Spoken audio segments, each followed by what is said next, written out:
네,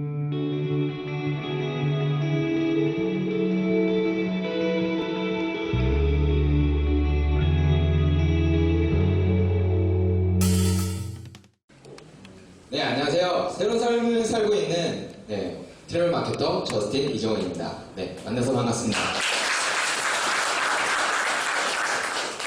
네, 아까 음악처럼 프로듀스 101에서 최종 멤버가 되기 위해 치열하게 경쟁하듯이 저 또한 치열하게 경쟁하면서 노력해왔습니다. 그래서 전 이 문구를 참 좋아했습니다. 그래서 40세가 되기 전에 40개국이라는 목표로 29개국을 여행을 했고요. 그리고 마케팅을 좀 더 쉽고 재미있게 가르쳐주기 위해서 강의도 진행을 했습니다. 그리고 그들과 함께 친구가 됐습니다. 그리고 경험을 중시하는 마케터이기 때문에 새로운 문화를 즐기기도 했습니다. 그래서 이런 오지랖 넓은 성격으로 여행책을 낸 여행 작가이기도 합니다. 이처럼 저는 긍정적이고 건강했고요. 꿈 많고 여행을 좋아하는 호기심이 가득한 14년차 직장인이었습니다. 근데 작년에 갑자기 배가 아프기 시작하더라고요. 스트레스성 위험이 있었지만 불과 7개월 전에 종합검진을 받았을 때도 아무런 이상이 없었습니다. 그래서 저는 괜찮을 거라 하면서 그냥 버텼습니다. 그런데 그냥 뭐 심해한 위궤양 정도로 생각을 하고 약을 먹으면서 버티면서 일을 하고 있었어요. 근데 예전하고 다르게 한 달이 지나도 두 달이 지나도 계속 아픈 겁니다. 그래서 너무나 이상해서 종합검진을 좀 앞당겨서 받았는데요. 위 내시경을 하던 도중에 의사가 바뀌더라고요. 의사가 바뀌더니 저한테 이러는 거예요. 이런 거는 솔직하게 얘기 드리는 게 좋을 것 같습니다. 심각한 암에 걸리신 것 같습니다. 그렇게 얘기를 하시더라고요. 이게 그때 저의 몸 사진입니다. 보통 암에 걸리면 암 부위를 제거하거나 방사능 치료를 하는데요. 보시다시피 저의 몸은 이미 모든 장기의 암세포가 저희가 된 상태였습니다.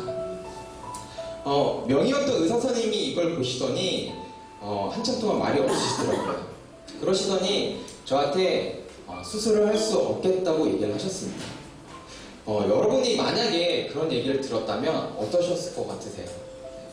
저는 그때 아무런 말도 못했습니다. 그냥 속으로 이건 내게 아닐 거야. 아마 내일 다시 촬영을 하면 아니라고 나올 거라고 그냥 되는 뿐이었습니다.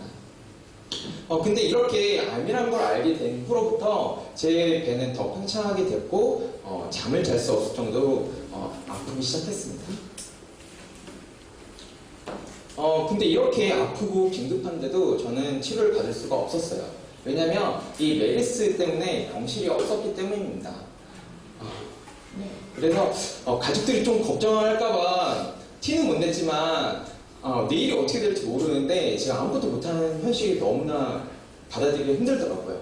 그래도 다행스럽게도 주변의 도움으로 병실을 좀 빨리 잡을 수 있었고요. 그 다음 위암으로 판명됐던 것들이 조직 검사를 하면서 버킷림포마라는 혈액암으로 최종 결과 나오면서 말기암이었지만 완치를 목표로 치료를 할 수 있게 되었습니다. 저는 병원 생활을 한 번도 해본 적이 없었어요. 그렇기 때문에 병원 생활이라는 게 너무 어려웠습니다. 그랬더니 병원을 갔더니 제 몸 이곳저곳에 바늘 꽂더라고요. 이런 불안감 때문에 저는 잠을 잘 수가 없었습니다. 그리고 의사가 오더니 저한테 짧고 굵게 치료를 하자면 가장 센 항암제를 이용하자고 얘기를 하시더라고요. 그러자고 했고 그렇게 했는데 3일 만에 제 모든 근육이 녹아버리더라고요.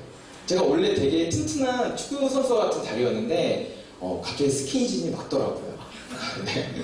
그래서 저는 스키니진이 맞게 됐지만 엄청난 이제 항암의 부작 속에 시달리게 됩니다. 그 부작 중에 하나가 머리가 빠지는 거였는데요. 그래도 사회생활한 지 얼마 안 된 상태에서 또 들어왔기 때문에 스타일 좀 살려보려고 병원 지하에 있는 이발소 가서 이 사진을 보여줬습니다. 이렇게 좀 깎아달라고요. 그랬더니 아저씨가 좀 놀래하시면서 이렇게 깎아주셨습니다. 근데 이거마저도 세수를 하면 머리가 빠졌기 때문에 밀 수밖에 없었습니다.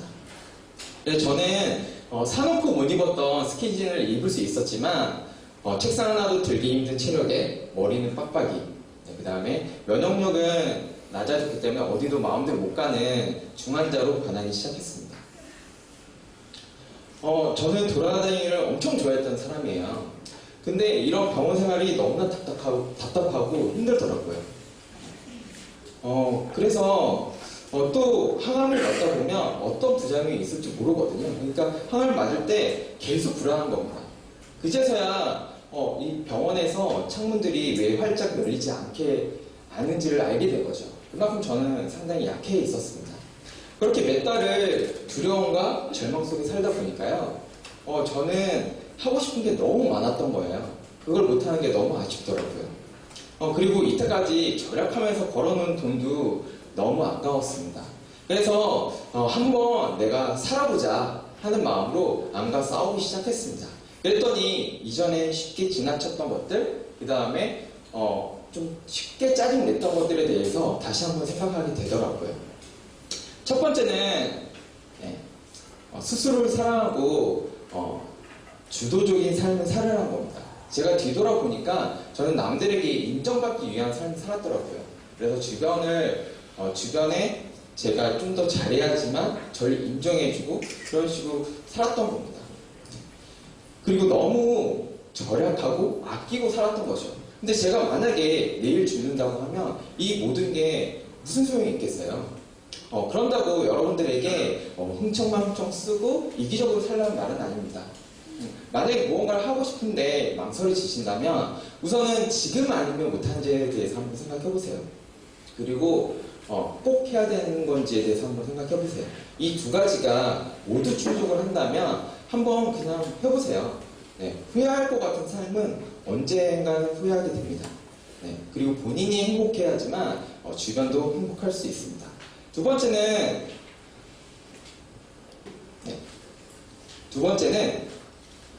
사람입니다. 아프게 되면 아픈 모습을 보여주는 게 쉽지가 않습니다. 그래서 저도 처음에는 주변 사람들에게 제가 투병하고 있다는 사실을 알리지 않았습니다. 하지만 아름아름 알고 오신 분들하고 이제 대화를 하면서 제가 살고자 하는 의지가 더 커진다는 걸 알게 됐어요. 그렇게 해서 그리고 의지가 강한 사람도 아팠더니 상당히 약해지고 매일 무게 되더라고요. 그리고 여기 계신 분들은 아시겠지만 나이가 들면 들수록 사람을 만나는 게 쉽지가 않습니다. 그렇기 때문에 지금 옆에 있는 사람들, 그 다음에 여러분의 소중한 사람들을 좀 더 소중하게 여기시고 사랑하면서 우리에게는 먼저 다가가는 게 필요할 것 같습니다. 아플 때 도움을 줄 수 있는 것은 옆에 있는 사람들 뿐입니다. 저는 이렇게 여러 사람의 응원과 제가 살고자 하는 의지 때문에 암을 남들보다 좀 빠르게 치유할 수 있었습니다. 네, 그래서 치유하다가 결국 암세포를 항암 도중에 다 치유를 했어요. 네, 근데 그렇게 해서 추석이 다가왔는데 추석 때는 이제 가족들하고 있고 싶어서 처음으로 외박을 신청하게 됩니다. 근데 외박 전날 갑자기 또 어깨랑 배가 아파오는 겁니다. 네, 그래서 모르핀을 3번이나 놨는데도 계속 아픈 거예요. 그래서 긴급 검사를 통해서 알게 된 사실은 신해철도 죽음 몰고 간 총범이라는 겁니다. 항암제가 너무 세서 제 장에 구멍을 내버린 겁니다. 매우 드문 케이스라고 하더라고요. 네. 그렇게 해서 저는 또 이 긴 연휴 때 경험 많은 의사들은 다 쉬잖아요. 결국은 당직 의사들을 겨우 모아서 8시간 동안 전신마취 상태로 위 3분의 1을 절제해야만 했습니다. 또 한 번 이런 죽을 고비가 저를 또 두려움 속에 빠뜨리게 됐습니다.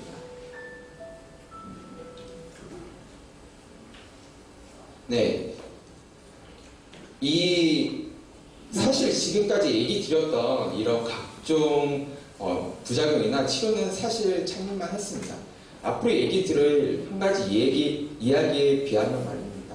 네, 그 이야기로, 그 경험으로 제가 한 가지를 깨닫게 되는데요. 이게 여러분에게 드릴 3번째 메시지입니다.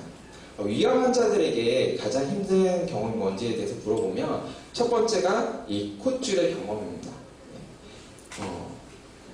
육체적으로 별로 안 힘들어요. 근데 정신적으로 너무 힘듭니다. 생각해보세요. 이 관이 코를 통해서 식도를 거쳐서 위까지 연결이 되어 있습니다. 네. 앉아있어도 누워있어도 목에 항상 뭐가 걸려있는 듯한 느낌이 들어요. 그렇기 때문에 너무나 힘이 듭니다. 저 같은 경우는 암의 원인이 스트레스가 가장 컸었거든요. 그렇기 때문에 그 스트레스를 없애기 위해서 이걸 빼기 위해서 엄청난 노력을 하게 됩니다. 그래서 의사가 시키는 대로 너무 힘들지만 배가 갈라져 있으니까요. 너무 힘들지만 운동을 합니다. 운동을 했는데도 이게 쉽지가 않더라고요. 그렇게 운동을 하고 이제 빼주기로 한 날이 다가왔어요. 그래서 의사를 기다렸는데 의사가 오더니 갑자기 그러는 거예요. 내일 더 열심히 하면 빼줄게요. 그러는 거예요. 너무 열이가 없는 거예요. 나는 하라는 대로 다 했는데 안 해주시는 거예요. 네, 그래서 더 열심히 했습니다. 근데 그렇게 일주일을 더 저를 하게 만들더라고요. 남들은 5일 정도만 하면 빼주는데요. 저 같은 경우는 드문 케이스로 항암 도중에 했기 때문에 이거에 대해서 두려웠던 거예요, 의사들도. 거기다가 연휴가 많아서 의사결정을 할 수 있었던 교수들도 없었기 때문에 저는 이걸 계속 해야만 했습니다. 이걸 하다 보니까 저는 평소와 다르게 맨날 울고 화를 내고 막 의사들한테 고함을 지르기 시작했습니다. 그리고 운동을 할 때도 이 줄이 짧았기 때문에 밑에만 보고 갈 수밖에 없었어요. 그리고 의사가 언제 올지를 모르거든요. 그렇기 때문에 어딜 갈 수가 없는 상황이었습니다. 그러다가 간호사한테 제가 이 콧줄 때문에 운동하기도 양치기질 하기도 너무 힘든데 어떻게 할 수 없냐고 물어봤어요. 그랬더니 너무 쉽게 이걸 쭉 빼더니 늘려주는 거예요. 네, 저는 이거를 해결할 수 있는 방법을 이걸 빼는 것만 생각을 했던 겁니다. 근데 이거를 빼지 않더라도 편해질 수 있는 방법이 있었던 거죠. 네, 근데 저는 그거에만 집중을 안 하고 이 빼는 것만 집중했기 때문에 너무 힘들었던 생활을 보냈던 거죠. 여러분들 이 문제 참 어렵죠. 네, 풀 수 있는 분도 있겠지만 이 문제를 계속 푼다고만 생각을 집중을 한다면요, 풀리지 않는 이상 계속 난제가 될 수밖에 없습니다. 하지만 조금 다른 관점에서 본다면 푸는 것보다 여러분들에게 더 행복한 일을 만들어줄 수 있을지도 모릅니다. 여기에 그리고 어떤 문제에 대해서 좀 더 여유있게 바라보면 여러분들이 원하는 행복이 다른 모습으로 여러분에게 다가갈지도 모릅니다. 이게 제가 여러분들에게 가장 들리고 싶어 드릴 세 번째 메시지입니다. 지금까지 여러 가지 얘기를 드렸는데요. 솔직히 제가 여기 나와서 여러분들에게 저 암 환자예요 그렇게 얘기하는 게 쉽지는 않았습니다. 근데 제가 여기 나와서 얘기를 하고 싶었던 이유 중에 하나는 지금 옆에 계시는 분들이나 소중하게 생각하시는 분들하고 좀 더 행복하고 소중하게 지낼 수 있는데 제 얘기가 조금이나마 도움이 됐으면 했기 때문에 이 자리에 나왔습니다. 여러분 아프면 청춘이라지만 진정 아프면 청춘일 수가 없어요. 네, 왜냐면 여러분들 아프면 진짜 아무것도 할 수가 없습니다. 여러분들 안 아프게 미리미리 건강 좀 챙기시고요. 여러분의 인생을 후회 없이 살기 여러분들의 인생을 좀 더 행복하게 즐기시기 바랍니다. 네, 감사합니다.